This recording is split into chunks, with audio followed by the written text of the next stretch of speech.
Hello friends, स्वागत है आपका आपके अपने यूट्यूब चैनल इंग्लिश वाटिका में। English Vatika a garden for language learners. जी दोस्तों, I am Sameer sir, your English instructor. दोस्तों, आज का वीडियो काफ़ी खास है। आप आज के वीडियो बने रहेंगे हमारे साथ अंत तक, क्योंकि हम आज आपके लेकर आए हैं वोकेबलरी सेक्शन का नया टॉपिक, सिनोनिम्स। Synonyms part 1।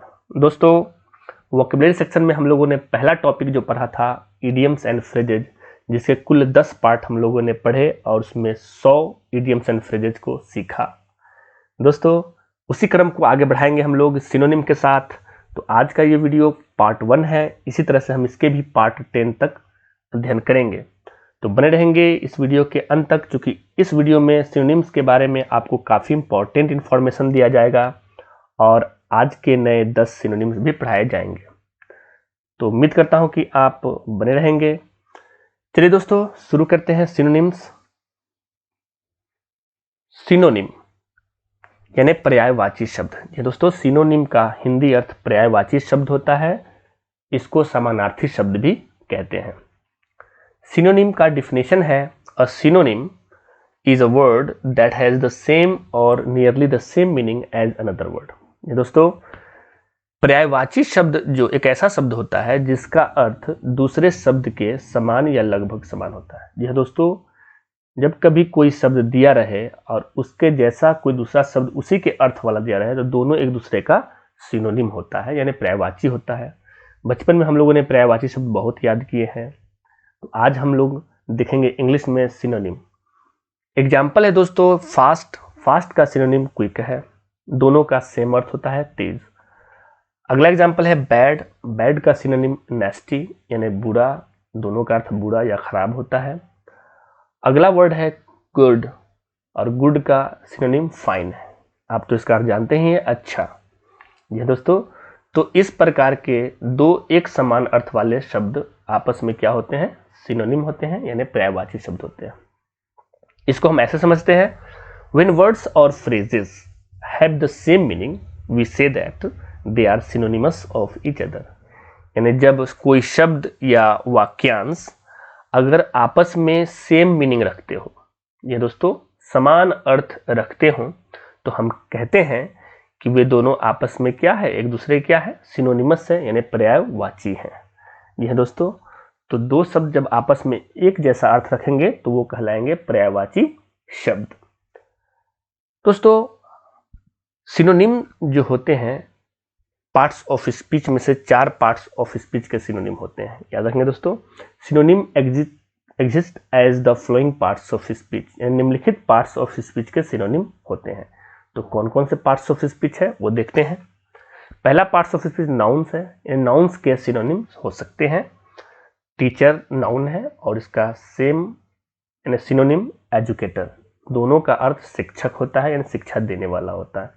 तो दोनों एक दूसरे का सिनोनिम है और ये नाउन है। टेस्ट जांचना या परीक्षा लेना, उसका सेम मीनिंग एग्जाम यानी परीक्षा, यानी जांच या परीक्षा एक ही बात है। तो दोनों एक दूसरे के सिनोनिम है और ये दोनों नाउन है। एडजेक्टिव्स, अगला पार्ट्स ऑफ एडजेक्टिव्स का है। एडजेक्टिव में देखा जाए एग्जाम्पल, स्मार्ट बराबर इंटेलिजेंट, यानी स्मार्ट का जो मीनिंग होता है वो इंटेलिजेंट का मीनिंग होता है। दोनों एक दूसरे क्या है? सिनोनिम है और दोनों क्या है? एडजेक्टिव है। अगला है डम वॉइसलेस। जी दोस्तों, डम का मतलब होता है गूंगा और वॉइसलेस जिसके पास वॉइस ना वो गूंगा ही होगा। तो दोनों एक दूसरे का सिनोनिम है और ये दोनों एडजेक्टिव है। अगला जो पार्ट्स ऑफ वो है वर्ब्स। तो वर्ब्स में पहला है टीच यानी पढ़ाना, तो उसका सेम मीनिंग एजुकेट, इसका मतलब भी होता है शिक्षा देना यानी पढ़ाना। तो दोनों एक दूसरे के सिनोनिम हो गए। अगला जो वर्ब है सीक, मतलब ढूंढना खोजना, तो उसका जो सिनोनिम होगा सर्च। सर्च का मतलब भी ढूंढना या खोजना होता है। तो दोनों एक दूसरे के सिनोनिम हो गए और ये दोनों क्या है? वर्ब है। और अगला पार्ट्स ऑफ स्पीच जो है वो है एडवर्ब्स, जिसमें वेरी, वेरी का मतलब बहुत और उसका सेम मीनिंग एक्सट्रीमली। एक्सट्रीमली का मतलब अत्यधिक या बहुत। तो दोनों एक दूसरे का सिनोनिम हो गए। अगला जो एडवर्ब है वो है क्वाइटली। क्वाइटली मतलब चुपके से और साइलेंटली इसका मतलब भी होता है चुपके से। तो दोस्तों दोनों एक दूसरे के क्या हो गए? सिनोनिम हो गए। तो इस प्रकार आपने देखा कि सिनोनिम होता क्या है और सिनोनिम किस किस पार्ट्स ऑफ स्पीच से आ सकते हैं। तो जी दोस्तों, हम आगे पढ़ेंगे वर्ड्स, आज के नए 10 इंपॉर्टेंट सिनोनिम, और जानेंगे वो किस पार्ट्स ऑफ स्पीच से बिलोंग करते हैं और उनका प्रयोग हम सेंटेंस में कैसे करते हैं। तो चलिए देखते हैं आज का पहला सिनोनिम। जी दोस्तों, आज का पहला सिनोनिम है एडामंट। दोस्तों याद रखेंगे, एडामंट ये एडजेक्टिव है, पार्ट्स ऑफ स्पीच के हिसाब से ये एडजेक्टिव है एडामंट, और इसका जो मीनिंग होता है हार्ड या इनफ्लेक्सिबल, जिसको हम लोग अटल कह सकते हैं, अडिग कह सकते हैं या कठोर। मतलब जो बिल्कुल कठोर हो, अटल हो, अडिग हो, उसके लिए हम लोग शुरू प्रयोग करते हैं एडामंट। जी दोस्तों याद रखें, एडामंट एडजेक्टिव है और इसका जो सिनोनिम है वो है अनशेकेबल। ये दोस्तों, जो कठोर होगा, अडिग होगा, अनशेकेबल, उसको हिलाया नहीं जा सकता है, तो हम लोग याद रखेंगे एडामंट, एडामंट का अनशेकेबल। ये दोस्तों 2-3 बार जरूर बोलकर पढ़ेंगे, तभी याद रहेगा, एडामंट अनशेकेबल, एडामंट अनशेकेबल। ये दोस्तों, तो एडामंट का सिनोनिम क्या हो गया? अनशेकेबल। एडामंट का यूज हम लोग एग्जाम्पल के माध्यम सेंटेंस में देखते हैं। तो सेंटेंस क्या है? He is so adamant in his beliefs that no one can change his mind. मतलब वह इतना अधिक अटल है, अडिग है, कठोर है अपने विश्वासों में, अपने बिलीफ्स में, कि कोई भी उसे उसके मन को बदल नहीं सकता है, कोई भी उसके मन को चेंज नहीं कर सकता है। तो इसका यूज आपने देखा सेंटेंस में भी एडामंट का। तो याद रखें दोस्तों, एडामंट एडजेक्टिव है, एडामंट का सिनोनिम अनशेकेबल होता है, यानी अटल, अडिग, कठोर। आई होप आपने इस वर्ड को समझ लिया। चलते हैं नेक्स्ट वर्ड की तरफ। अगला वर्ड है एले। ये दोस्तों एले, ये पार्ट्स ऑफ स्पीच वर्ब है। इसका पार्ट्स क्या है? ये वर्ब, यानी क्रिया है एले। इसके जो मीनिंग होती है, इंग्लिश मीनिंग होते हैं to make something less strong, यानी किसी भी चीज को कम मजबूत करना, मतलब कमजोर करना। लेस मतलब मजबूती को कम करना, किसी भी चीज के मजबूती को कम करना, यानी किसी भी चीज की तीव्रता को कम करना। हिंदी मीनिंग भी यहाँ पे दिया हुआ है, तीव्रता कम करना। तो कम करना के सेंस में इसका सिनोनिम जो होगा वो होगा रिड्यूस, यानी एले का रिड्यूस, एले रिड्यूस, याद रखेंगे। और एले का जो यूज करेंगे सेंटेंस में वो इस प्रकार से, parents always try to allay the fears of their children. ये दोस्तों, माता पिता जो होते हैं हमेशा कोशिश करते हैं एले करने का, यानी रिड्यूस करने का, कम करने का। क्या? The fears of their children, अपने बच्चों के भय को। ये दोस्तों, माँ बाप हमेशा अपने बच्चे को इनकरेज करते हैं, उनके डर को क्या करते हैं? कम करने की कोशिश करते हैं, उनके डर की जो तीव्रता होती है उसको कम करने की कोशिश करते हैं। तो दोस्त याद रखेंगे, एले यानी reduce. I hope you got it. The next synonym is assuage. ये दोस्तों एस्यूएज, ये भी वर्ब है। इसका जो मीनिंग होता है टू प्रोवाइड फिजिकल रिलीफ। जी हाँ दोस्तों, भौतिक राहत, शारीरिक राहत प्रोवाइड करने की क्रिया को हम लोग एस्यूएज कहते हैं।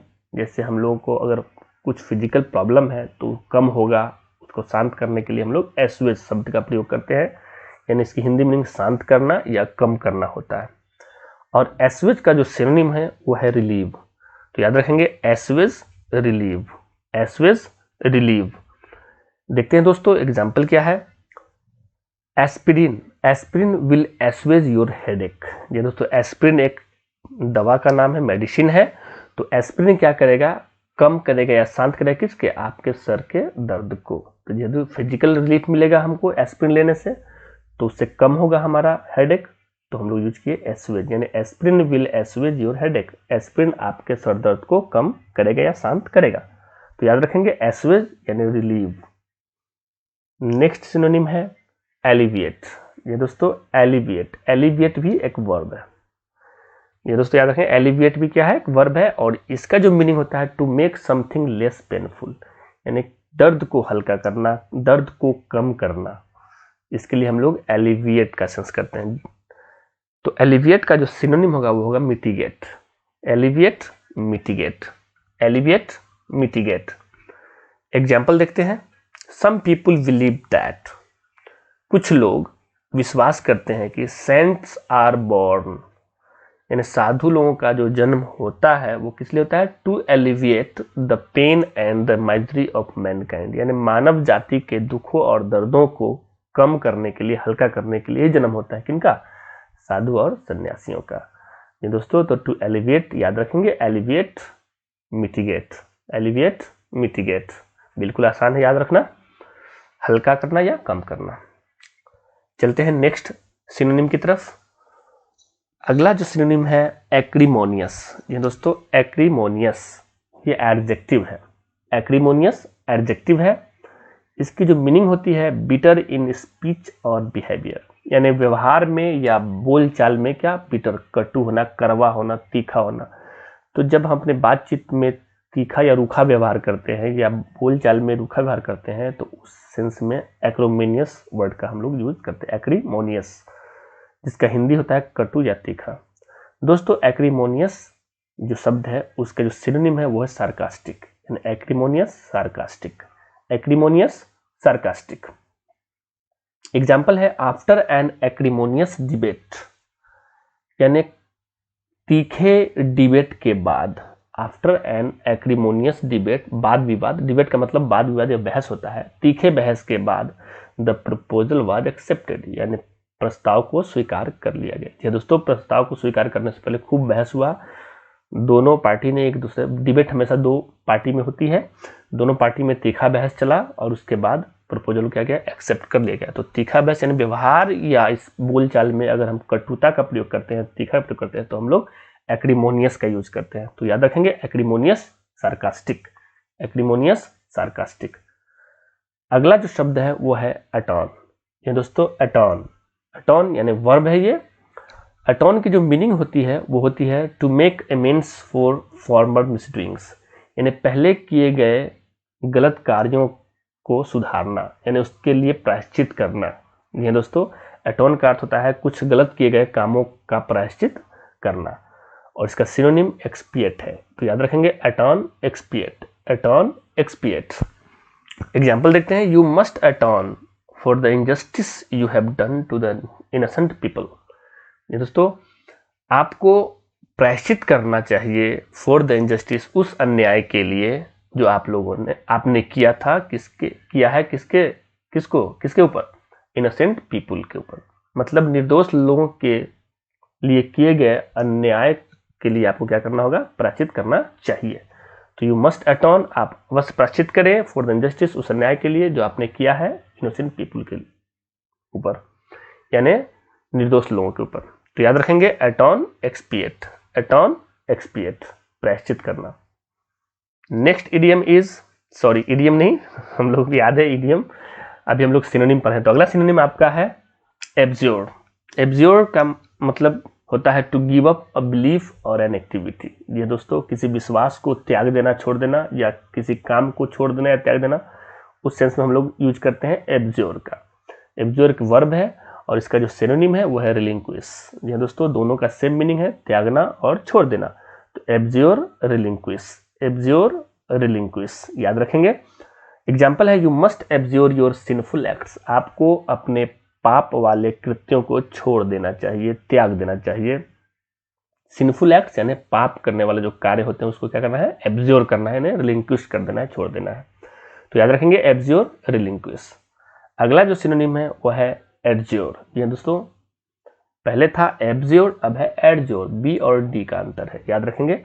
एडज्योर भी वर्ब है और इसकी जो मीनिंग होती है to request someone to do something, यानी किसी से किसी चीज के लिए रिक्वेस्ट करना, अनुरोध करना, प्रार्थना करना। तो एडज्योर का मतलब होता है अनुरोध करना, और इसका जो सिनोनिम है वो है बिसीच, एडज्योर बिसीच, एडज्योर बिसीच याद रखेंगे दोस्तों। She adjured her principal to grant her leave for 2 days, उसने अपने प्रधानाचार्य से एडज्योर किया, मतलब क्या क्या? अनुरोध किया छुट्टी के लिए। कितने दिनों की छुट्टी? 2 दिनों की छुट्टी के लिए। तो आई होप आपने समझ लिया adjure beseech. The next synonym is appraise. ये दोस्तों अप्रेज, अप्रेज भी एक वर्ब है और इसकी जो मीनिंग होती है वो होती है टू मेक एन एस्टिमेशन, यानी अनुभव करना, अनुभव करना, अपना जो मूल्यांकन जो करते हैं हम लोग, किसी भी चीज़ का एस्टिमेट बताते हैं, तो उस क्रिया के लिए हम लोग अप्रेज का प्रयोग करते हैं। तो अप्रेज का जो सिनोनिम है वो है इवैल्यूएट, यानी मूल्यांकन करना। दोनों की सेम मीनिंग, अप्रेज मूल्यांकन करना, इवैल्यूएट मूल्यांकन करना। तो याद रखेंगे अप्रेज इवैल्यूएट, अप्रेज इवैल्यूएट। और एग्जाम्पल जो है, the teacher appraised my project and decided to give me full marks. शिक्षक ने मूल्यांकन किया मेरे प्रोजेक्ट का, मेरी परियोजना का, और उन्होंने निर्णय किया, फैसला किया मुझे पूरा मार्क्स देने का। तो आई होप आपने समझ लिया अप्रेज इवैल्यूएट।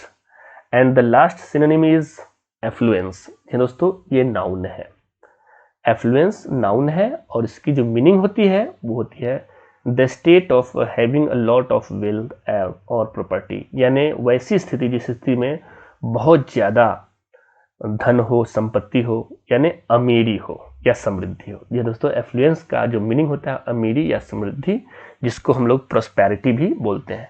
तो याद रखेंगे एफ्लुएंस का जो सिनोनिम है वो है prosperity, affluence prosperity, affluence prosperity. The philanthropist uses his affluence to help people in need. Philanthropist बोलते हैं परोपकारी मनुष्य को, जो लोग परोपकार करते हैं, सेवा करते हैं, उन लोगों को फिलांथ्रोपिस्ट बुलाया जाता है। तो वो प्रयोग करते हैं अपने एफ्लुएंस को, अपनी समृद्धि को या अमीरी को क्या करने में, जो लोग जरूरतमंद लोगों की मदद करने में। तो आई होप आपने आज के ये 10 सिनोनिम्स सीखे। तो याद रखें दोस्तों एफ्लुएंस प्रोस्पेरिटी। तो आज का वीडियो आपको कैसा लगा हमें कमेंट करके बताएंगे। Thanks for watching the video. और अगर आपको वीडियो पसंद आया तो इसे लाइक करें और शेयर करें। मिलते हैं इसके नेक्स्ट सेशन में यानी पार्ट 2 में। तब तक के लिए have a nice day, bye.